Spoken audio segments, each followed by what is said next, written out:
What a country. What a country, Nigeria. I wonder why our coaches, on our level of sport in Nigeria, I wonder why they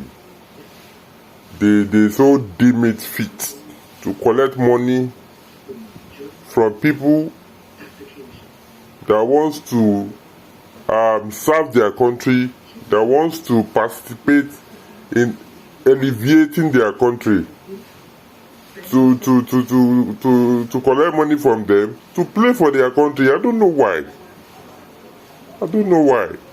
This thing happened to me as a basketballer many years ago in stadium, and it's still happening today.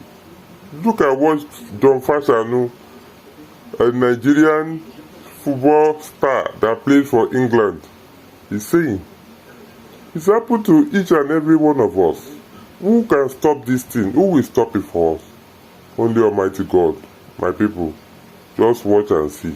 Hey, hello, Big Fash. And he came to me, he said, "Are you Fashanu?" I said, "Yes, sir. How are you?" He said, "You're a bloody traitor.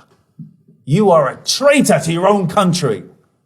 Was it Igbo? Do you know? You wouldn't know. Yeah, Yoruba. Okay, then he probably would have said it like, because if it was Igbo, it would have looked better. No, if it was Igbo, he'd probably... John Fashion, now you are a traitor. You are a traitor. I tell you are a traitor. That's pretty scary. Yeah. That's pretty scary. So I said to him, "Look, let's go and sit down." I said, "Calm down. I got my son with me. Let's go and sit down in the bar and let me just talk it through you."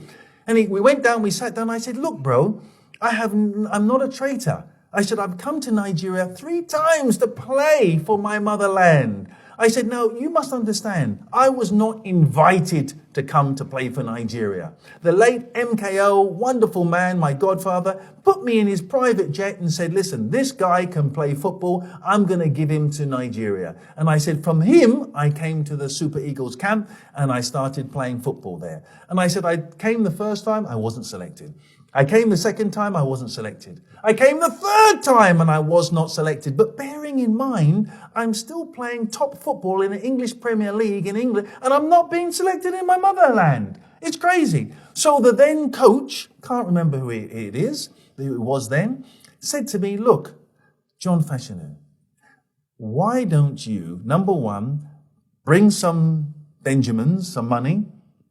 We'll see what we can do." Ours was not Benjamin. Ours was probably either Awo or Zeke or something. We're not Benjamin. Yeah, not Benjamin's there. But bring some money and we'll see if we can get you in. Number one, that was totally different to what I even understood in England. You have to pay somebody to play for your own country. This was in the 80s. This was in the 80s. Yeah, in England, you're being paid crazy money to play for England. It's different. So it really shook me. And I noticed after I'd been there 3 times, I said, "Look, the guys don't like me." Coach pulled me aside. He said, "Look, Fashanu, players don't like you. You're not Igbo, you're not Hausa, you're not Yoruba. You don't speak the language. You want to eat fish and chips and everybody else is having a mala and everything." He said, "No, you're not fitting in. You haven't got the money." And I didn't have the money. I just didn't have the money then. I was a young footballer.